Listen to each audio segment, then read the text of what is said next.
क्या वक्त था मासूम कलियां मुस्कुराती थी हवाएं खैर मकदम के तराने गुनगुनाती थी अभी जिबरील भी उतरे न थे काबे के मिंबर से Ini rekayasa. Oh ini corona iki gak ono kon ngomong corona kena corona kapok loh kon. Ini kemarin ada beberapa habaib meninggal karena corona. Ini jangan dikira ini tidak ada Pak, pandemi ini ada. Kalau memang tidak ada, tidak disebutkan oleh Sayyidina Al-Habib Abu Bakar Al-Adni dalam kitabnya. Akan datang masa-masa flu burung, setelah itu flu babi, dan setelah itu amrotul kuruna. Akan datang penyakit yang bernama corona. Ngomong kok ono maneh kok tak sawat mik kok ini.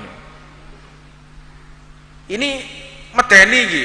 Dan alhamdulillah kita akhirnya komunikasi dengan bapak-bapak di atas, dan insya Allah Majelis Ar-Ridwan akan ditunjuk sebagai gugus tugas. Ya, saya akan langsung bertemu dengan Legend Doni Monardo. Beliau ketua gugus seluruh Indonesia dan sudah diserahkan oleh tangan kanan beliau, dan insya Allah saya hari Kamis berangkat ke Jakarta dan kita akan buat gugus tugas khusus santri. Yo, menggai rompi COVID yo. Untuk apa? Kita ikut serta menyelamatkan dakwah, menyelamatkan umat. Ya, kita selamatkan umat dengan apa? Dengan mereka sehat walafiat, sehingga mereka pada masa COVID ini selesai, kita bisa bersolawatan bersama-sama. Alhamdulillahilladzi hadana bi'abdihil mukhtari. Diajak berbicara, berdagang, sehingga dagangan mereka tidak laku, sehingga tidak ada satupun di antara mereka yang dapat untuk berdagang, sehingga mulai kelaparan. Kapan waktunya? 3,5 tahun, 3 tahun setengah. Di antara mereka ada anak kecil, di antara mereka ada ibu menyusui. 3 tahun setengah mereka kelaparan. Demi siapa? Demi Nabi Muhammad SAW. Bahkan diceritakan sebagian dari mereka sudah tidak punya makanan, yang dimakan rumput. Sehingga diriwayatkan para sahabat pada masa itu ketika buang hajat seperti kambing, hitam kecil-kecil, karena yang dimakan adalah rumput yang tumbuh di sekitar mereka. 3 tahun setengah. Maka hijrah itulah yang Allah perintahkan sehingga mereka meninggalkan Makkah menuju Madinah. Ketika sampai menuju ke kota Madinah, para sahabat ini dalam keadaan susah payah. Sampai diriwayatkan di antara mereka ketika sampai di Madinah, kulit kakinya sudah hilang, tinggal daging, jalan kaki. Demi siapa? Demi baginda Nabi Muhammad SAW. Di antara mereka dikatakan Dzul Bijadain. Dzul Bijadain ini adalah sahabat Rasulullah yang dulu namanya adalah Abdul Uzza, atau hambanya Lata wa Uzza. Itu hanya orang-orang kafir Arab jahiliyah pada masa itu. Maka ketika masuk Islam namanya diganti Abdullah. Diriwayatkan Dzul Bijadain ini ketika hijrahnya Nabi Muhammad, beliau terhalangi. Ketika terhalangi, yang dituntut oleh mereka orang-orang kafir yang mencegah beliau. Jadi Dzul Bijadain itu adalah seorang pedagang yang kaya raya, dibawa semua barang dagangannya beserta ontanya untuk buntuti Rasulullah. Jadi sahabat sudah sampai, Rasulullah sudah sampai, terakhir Dzul Bijadain cari celah supaya bisa mengikuti Nabi Muhammad. Maka diriwayatkan di situ ketika Dzul Bijadain keluar dari kota Mekkah, dihadang oleh sekelompok tentara orang kafir. Ketika orang kafir Quraisy ini menghadang, kata Dzul Bijaden, dikatakan Dzul Bijaden itu adalah 2 helai kain. Nah, dikatakan Dzul Bijaden, 2 helai kain. Beliau mengatakan, engkau jangan halangi aku bertemu dengan kekasihku Nabi Muhammad. Ndak, engkau balik atau saya bunuh. Gini aja, daripada engkau membunuhku, mending hartaku ini, ada unta, ada kuda, seluruhnya engkau bawa semua. Tapi izinkan aku membawa 2 helai kain, kain yang atas dan kain yang bawah. Hingga akhirnya beliau Dzul Bijaden keluar dari Mekah, hartanya ditinggal semua, karena yang dicari oleh orang kafir adalah, yang dikejar adalah hartanya, karena beliau kaya. Ini hartaku ambil, ontaku ambil, kendaraanku ambil semua, hartaku, seluruh bekalku engkau bawa semua. Aku hanya butuh bertemu kekasihku Nabi Muhammad. Beliau akhirnya menuju ke Madinah. Ketika Rasulullah dalam keadaan duduk, tiba-tiba beliau Nabi Muhammad sudah mengetahui, ya Rasulullah, ada 1 orang lagi yang datang. Ja'aluhullah Dzul Bijaden, jadikanlah itu yang datang adalah Dzul Bijaden. Langsung dijuluki oleh Rasulullah SAW. Padahal belum bertemu ini. Ini kelebihan daripada baginda Nabi Muhammad SAW. Tidak perlu untuk melihat, mengerti, enggak. Itulah baginda Nabi Muhammad sallallahu alaihi wa ala alihi wasallam. Nah, di dalam kisah ini diriwayatkan ketika Dzul Bijaden wafat, yang menggali kuburnya adalah baginda sendiri. Yang menggali kuburnya adalah Rasulullah sendiri. Digali Rasulullah. Sehingga para sahabat pun mengatakan, wahai Rasulullah, biarlah kami, ndak, aku sendiri yang menggali makam Dzul Bijaden. Hingga diriwayatkan beliau baginda Nabi Muhammad ketika mengiringi jenazahnya Dzul Bijaden ini berjalan dengan jinjit, berjalan dengan apa bahasa Indonesia ini jinjit ya? Ono? Tahu tuh mau enggak? Ono? Kalah Indonesia kalah wong Jawa, Pak. Cuk mlete-mlete ya. Makanya beberapa saat yang lalu ono viral membandingkan ulama Jawa dengan ulama di Mboraruh. Hanya sepintas kami mendengar. Pada prinsipnya dakwah itu sing hati-hati. Jangan sampai ucapan kita itu membuat terpecahnya umat, sehingga yang diinginkan oleh Rasulullah ini umat menjadi satu, bukan umat akhirnya terpecah belah. Maka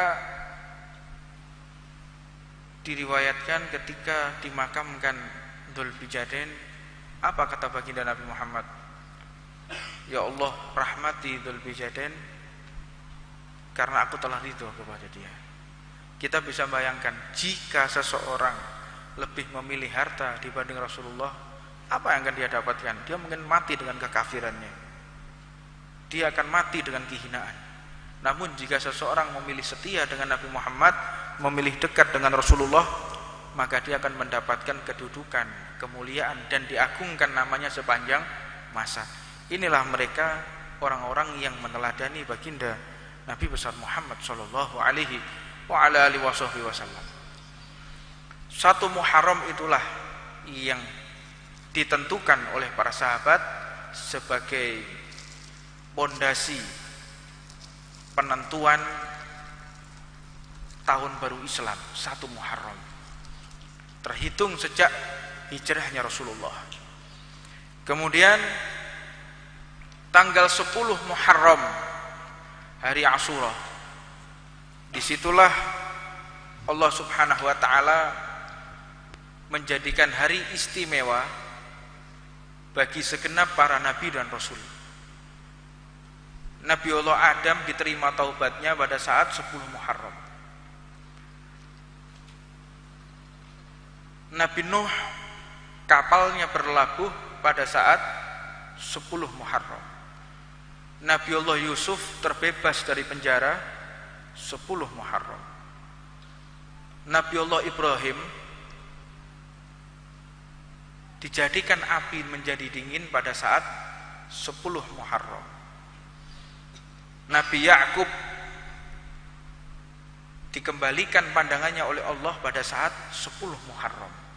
Nabi Ayub ketika sembuh dari penyakitnya juga 10 Muharram. Hari istimewa, hari kebahagiaan. Walaupun di situ ada hari yang sangat membuat kita miris. Disitulah wafatnya cucu Rasulullah SAW yang dalam keadaan wafat berpuasa disembelih oleh mereka yang mengaku Islam tapi memusuhi ahlul baitnya Nabi Muhammad. Itu sudah ada Pak, mulai dari dulu. Orang benci dengan habaib, benci dengan habib, tapi ngakunya Islam itu sudah ada dari dulu. Ya, namanya Yazid bin Muawiyah. Seorang penguasa, seorang pejabat ngakunya Islam namun menyembelih cucu Rasulullah yang paling dicintai. Saya ingin mengulang kaji agar semakin mendalam pemikiran kita, siapakah mereka para pembenci ahlul baitnya Rasulullah SAW. Yang pertama adalah Abdurrahman ibnu Muljam yang kemarin saya ceritakan. Yang kedua Yazid bin Muawiyah. Hal ini diketahui oleh Nabi Muhammad. Ada satu sahabat Abdullah ibnu Mas'ud radhiyallahu taala anhu, beliau ini diminta oleh Rasulullah untuk mengambil tanah. Diambil tanah daerah Karbala. Ambilkan tanah di Karbala, diambil. Jika tanah ini berubah menjadi merah, berarti cucuku Husain meninggal dalam keadaan disembelih. Ini sudah diketahui oleh Nabi Muhammad. Diambil tanah tersebut, dilihat oleh Rasulullah, maka tanah tersebut yang asalnya warna gurun berubah menjadi merah darah. Maka benar apa yang dilihat oleh Rasulullah terjadi dengan Sayyidina Husain pada saat 10 Muharram. Di 10 Muharram ini adalah Aidul Yatam, yaitu hari lebaran bagi orang-orang yatim, hari kebahagiaan. Di situ ada hari yang menyedihkan, di situ ada hari kebahagiaan. Mana yang dipilih oleh Islam? Islam memilih kesedihan dan kebahagiaan. Yang dipilih adalah kebahagiaan. Ini adalah asasnya Islam. Islam ini asasnya adalah cinta. Ini dinum mahabbah, agama mahabbah, agama cinta. Ojo cerita sing sumpek-sumpek. Jadi kalau ada di situ 10 Muharram, yang diperingati bukan meninggalnya Sayyidina Husain, tapi yang diperingati adalah hari raya anak yatim. Ini asas agama. Ojo kuali. Kita bersedih meninggalnya Sayyidina Husain, wajib bersedih. Orang yang nggak sedih dengan meninggalnya Sayyidina Husain tidak punya iman. Orang yang nggak sedih melihat cucunya Rasulullah di hari itu dibantai seluruh keluarga Nabi Muhammad. Di antaranya yang dibantai yang bernama Abu Bakar bin Hasan, Umar bin Hasan. Jadi yang dibantai pada saat Karbala itu ada yang bernama Sayyidina Abu Bakar, ada yang bernama Sayyidina Umar, ada yang bernama Sayyidina Abdullah bin Hasan. Sayyidina Abdullah bin Hasan ini wajahnya 100% persis Rasulullah. Abdullah bin Hasan, tapi tetap dipecah kepalanya menggunakan pedang. Gelap mata mereka. Karena apa? Ada kebencian kepada ahlul bait Nabi Muhammad sehingga Allah tidak memfungsikan imannya. Anak kecil umur 12 tahun dipecah kepalanya, wajahnya persis dengan Nabi Muhammad, ngakunya Islam. Pada kejadian itu seluruh keluarga Rasulullah kepalanya disembelih, kecuali satu yang bernama Sayyidina Ali Zainal Abidin, yang masih hidup satu-satunya laki-laki adalah Sayyidina Ali Zainal Abidin. Kalau Sayyidina Ali Zainal Abidin tidak ada, maka tidak ada yang namanya habaib, nggak ada dzurriyyah sudah. Tinggal Sayyidina Ali yang pada masa itu memang diberi keadaan sakit oleh Allah sehingga lumpuh. Sayyidina Ali ini dikasih penyakit oleh Allah sehingga lumpuh, kaki dan tangannya lumpuh, hanya bisa menggerakkan satu tangan, sehingga diriwayatkan ketika melihat saudaranya itu dibantai, Sayyidina Ali Zainal Abidin ini mau keluar dari kemah hingga ditutup oleh Sayyidina Zainab, oleh saudari daripada Sayyidina Husain, ditutup dia. Ketika mau disembelih juga katakan, ini dalam keadaan lumpuh, apakah engkau orang Arab ini? Apakah engkau akan membunuh orang yang dalam keadaan lumpuh? Engkau bukan laki-laki, engkau perempuan, berarti berani sama orang lumpuh, ayo sama saya aja, kata Sayyidina Zainab. Maka akhirnya ditinggal Sayyidina Jalaluddin. Kalau pada saat itu beliau dalam keadaan sehat, pasti juga dibunuh. Nah, beliau pun tetap ingin bertempur Sayyidina Jalaluddin. Ketika beliau mau keluar dari kemah, diambil oleh Sayyidina Zainab. Nah, di antara yang mulai juga Sayyidina Sukainah daripada putri terkecil daripada Sayyidina Husain. Singkat cerita, ketika pembantaian terjadi, semua dzurriyyah Nabi Muhammad, anak cucu Rasulullah, keluarga Rasulullah disembelih dan kepalanya dia ditancapkan di ujungnya tombak. Habaib itu dari dulu, kaya ngono iku ceritane. Habaib itu sudah biasa Pak, difitnah, dicaci maki, diintimidasi, sudah kodratnya. Itu sudah mulai dulu sampai hari ini, sudah biasa mereka. Cuman ada peristiwa yang sangat membuat kita ambil pelajarannya. Di malam hari pembantaian itu, Sayyidina Husain itu menangis beliau. Hingga Sayyidina Zainab pun mengatakan, apakah engkau khawatir engkau akan dibantai sama mereka? Enggak, aku menangis ini karena aku melihat orang-orang yang menyakitiku diazab oleh Allah. Orang ini disiksa gara-gara aku. Apa maksudmu? Maksudku adalah jangan sampai orang itu disiksa gara-gara saya, jangan sampai. Saya maunya tuh orang-orang itu masuk surga karena aku. Ini akhlak mereka yang mengerti bagaimana metode pemikiran selaras dengan Rasulullah Shallallahu Alaihi Wasallam. Jadi nggak mau melihat orang itu celaka karena dirinya itu nggak mau. Jajal ya kon be aku misalnya, awakmu be aku, sepeda motormu dicolong wong, sepeda motor lagi colong wong, oh titeni kowe bongko kowe nggih sepeda motorku.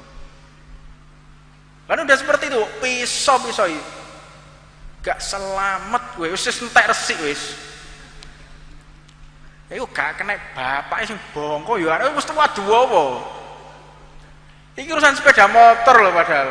Lah bagaimana dengan mereka iman Sayyidina Husain ketika ayahandanya disiksa, saudara-saudaranya disiksa, disembelih. Mereka tetap mendoakan semoga mereka diampuni oleh Allah. Ini adalah metode pemikiran orang yang mengenal baginda Nabi Muhammad. Maka agama ini agama mahabbah. Sayyidina Ali Zainal Abidin ketika 10 Muharram apa yang diperingati? Hari anak yatim. Sayyidina Ja'far Shadiq, Muhammad Al-Baqir, anak cucunya semua Rasulullah memperingati 10 Muharram adalah hari kebahagiaan, bukan hari kesedihan. Lantas dari mana orang-orang yang memperingati 10 Muharram diperingati dengan hari kesedihan? Ajaran siapa? Apakah ada dari Ahlul Bait Nabi Muhammad yang memperingati 10 Muharram dengan hari kesedihan? Ada? Tidak ada. Min rijalil akabir Sayyidina Faqihul Muqaddam. Apakah ada seperti itu? Tidak, enggak pernah Faqihul Muqaddam. Sayyidina Abdurrahman Muqaddam Tsani pernah? Tidak, enggak pernah. Tahu krungu ceritane Mbah Sunan Bonang memperingati 10 Asyura ambek nangis-nangis? Ono? Enggak ada. Hari kebahagiaan, hari sedekah, hari cinta, hari kasih sayang. Karena agama ini dibangun, dipondasi dengan cinta, enggak mengenal kesedihan. Ini adalah agama yang ditinggalkan oleh baginda Nabi besar Muhammad sallallahu alaihi wasallam. Jika ada kenangan sedih dan bahagia, hilangkan kesedihan, bahagialah kalian. Ini ajaran Rasulullah sallallahu alaihi wasallam. Dan saya memohon maaf atas ketidakberlangsungan yang kita rencanakan tanggal 29 Oktober, yang kita sudah berencana dengan kru hadroh, dengan laskar kru sudah bersusah payah izin, mulai dari bupati ke Polres ke Kodim, beliau semua membuka pintu silahkan, namun harus didiskusikan dahulu. Ini adalah masa pandemi. Bahkan Bapak Bupati mempersilahkan saya, silahkan Habib, pendopo pakai untuk majelis Ridwan, jamaah Ridwan silahkan pakai pendopo. Masih ada WA-nya sampai sekarang. Silahkan kalau mau di Masjid Agung. Namun tetap fasilitas negara ini harus didiskusikan oleh Forkopimda, Forum Pimpinan Daerah. Harus. Pada akhirnya dinyatakan tidak diizinkan, sebab sekali lagi agama ini adalah hifdzun nafas. Bahkan Bapak Bupati, Bapak Kapolres dan Bapak Dandim, beliau rapat khusus untuk mendiskusikan Ridwan, khusus ketemu bagaimana kita kepada jamaah Ridwan ini yang mereka sudah merindukan sholawat, bagaimana diizinkan atau tidak. Ternyata berbahaya, kondisi masih berbahaya. Jadi jangan anggap ini rekayasa. Oh ini corona, gak ono kon ngomong corona, gak kena corona kapok loh kon. Ini kemarin ada beberapa habaib meninggal karena corona. Ini jangan dikira ini tidak ada Pak, pandemi ini ada. Kalau memang tidak ada, tidak disebutkan oleh Sayyidina Al-Habib Abu Bakar Al-Adni dalam kitabnya. Akan datang masa-masa flu burung, setelah itu flu babi, dan setelah itu amrotul kuruna. Akan datang penyakit yang bernama kuruna. Ngomong kok ono mana kok tak sawat mik kok ini. Ini medeni iki. Dan alhamdulillah kita akhirnya komunikasi dengan bapak-bapak di atas, dan insya Allah Majelis Ridwan akan ditunjuk sebagai gugus tugas. Ya, saya akan langsung bertemu dengan Legend Doni Monardo, beliau ketua gugus seluruh Indonesia, dan sudah diserahkan oleh tangan kanan beliau, dan insya Allah saya hari Kamis berangkat ke Jakarta dan kita akan buat gugus tugas khusus santri. Yo, menggawe rompi Covid ya. Untuk apa? Kita ikut serta menyelamatkan dakwah, menyelamatkan umat. Ya, kita selamatkan umat dengan apa? Dengan mereka sehat walafiat, sehingga mereka pada masa Covid ini selesai, kita bisa bersolawatan bersama-sama. Ya, percuma, ayo solawatan mulai kena Covid kabeh bongkok, ya apa? Tidak ada manfaatnya, karena gini ya, hal ini pernah terjadi di Mesir. Di Mesir pernah terjadi beberapa puluh tahun silam, ada satu pandemi yang mirip seperti corona, wabah seperti ini. Akhirnya para ulama ini berkumpul untuk menggelar tablik akbar membaca Sahih Bukhari. Sahih Bukhari dihadiri dengan puluhan ribu orang, jadi sampai dikatakan ratusan ribu orang di Mesir. Mereka bawa Sahih Bukhari, kayak kon majelis nggawe HP tok. Majelis nggawa pulpen sing bois lho. Gak wis gak adus, gak nggawa pulpen maneh. Allahumma sholli ala sayyidina Muhammad. Mereka bawa kitab semua. Tablik akbar bawa kitab. Oh, tempat iklimnya iklim ilmu memang. Sahih Bukhari diselenggarakan, baca hadis, baca zikir. Apa jadinya? Wabah semakin menjadi-jadi. Jadi mereka berkumpul, doa, berharap kalau diadakan zikir, diadakan tablik akbar, baca Sahih Bukhari, berharap wabah ini diangkat. Justru malah wabah tersebut menjadi menyebar. Apa sebab? Karena mengingkari daripada sunnah Rasulullah.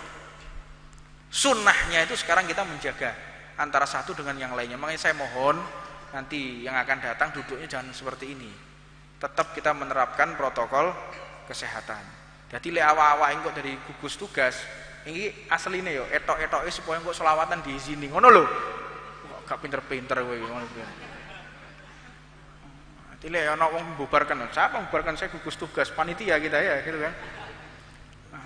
Nanti kita menerapkan semua pakai masker, semuanya nanti ada laskar yang menggunakan ban lengan resmi dari pemerintah, dari protokol Covid mereka akan menertibkan sebagai nanti ini juga untuk mengkampanyekan bersih-bersih agar kita taat kepada protokol pemerintah. Etok-etoke ngono. Ron iki kat ron iki ron, sampe ngerti wonge ron. Mbok lek wonge ndelok live pisan ya Kak Ro ya. Kayak gitu. Wallahu a'lam. Itu yang bisa saya sampaikan, mudah-mudahan pandemi ini segera usai dan kita bisa bersolawat bersama. Mohon bersabar, insyaallah waktu yang akan datang saya mulai mencoba dari masjid ke masjid. Jadi antum sekalian yang punya masjid ingin mengundang Ar-Ridwan, saya mulai menerima undangan dan tetap setelah selesai saya diskusi dengan bapak-bapak di atas, karena memang kondisi ini kondisi yang banyak orang memanfaatkan, ya, memanfaatkan wong gak loro corona diwarah corona.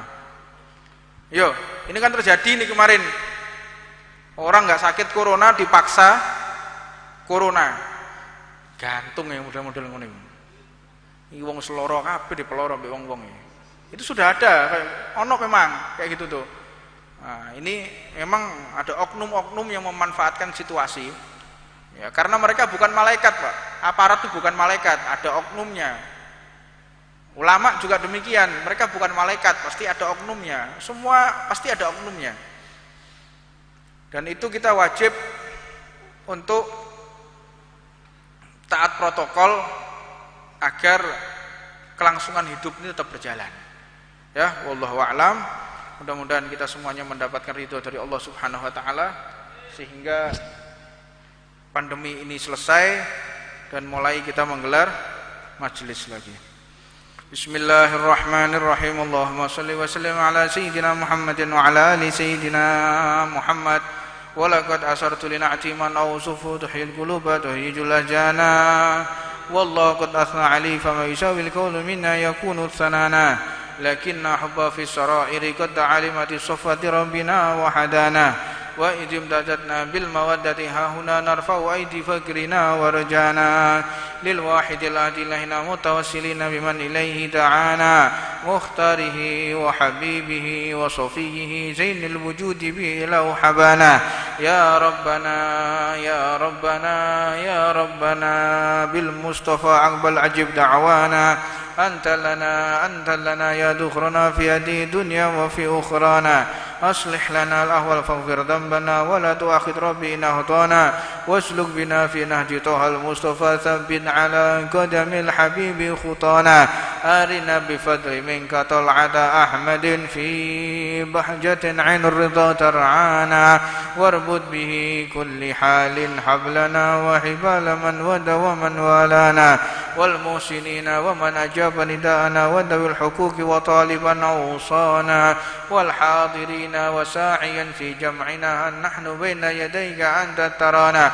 ولقد رجونك فاكس لنا واسمع بفضلك يا سامع دعانا وانصر بنا سنة طه في بقاع الأرض واجمع كل من عادانا واندر إلينا واشكنا كأش الهنا واشفي وعافي عاجلا مرضانا واغفر لنا الحاجات واسن ختمنا عند الممات واصلح نقبانا يا ربي واجمعنا وأحبابا لنا في ذلك الفردوس يا رجوانا يا ربي واجمعنا وأحبابا لنا في ذلك الفردوس يا رجوانا يا ربي واجمعنا وأحبابا لنا في ذلك الفردوس يا رجوانا بالمصطفى صلى عليه وآله ما حركت يوسف أغصانا سبحان ربك رب العزة عما يصفون وسلام على المرسلين والحمد لله رب العالمين لا إله إلا الله الموجود في كل زمان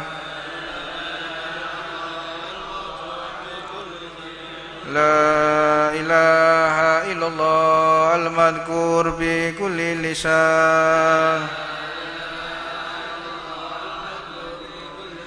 لا إله إلا الله المعروف بالإحسان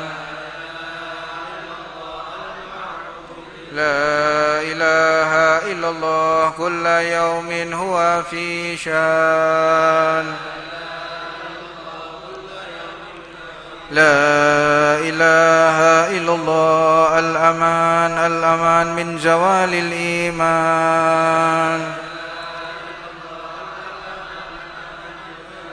ومن فتنة الشيطان يا قديم الإحسان كم لك علينا من إحسان إحسانك القديم يا حنان يا منان يا رحيم يا رحمن يا غفور يا غفار اغفر لنا وارحمنا وأنت خير الراحمين وصلى الله على سيدنا محمد وآله وصحبه وسلم. سيد الكونين وثقلين محمد سيد الكونين وثقلين والفريقين من أرب ومن आजम न कोई आप जैसा है न कोई आप जैसा था कोई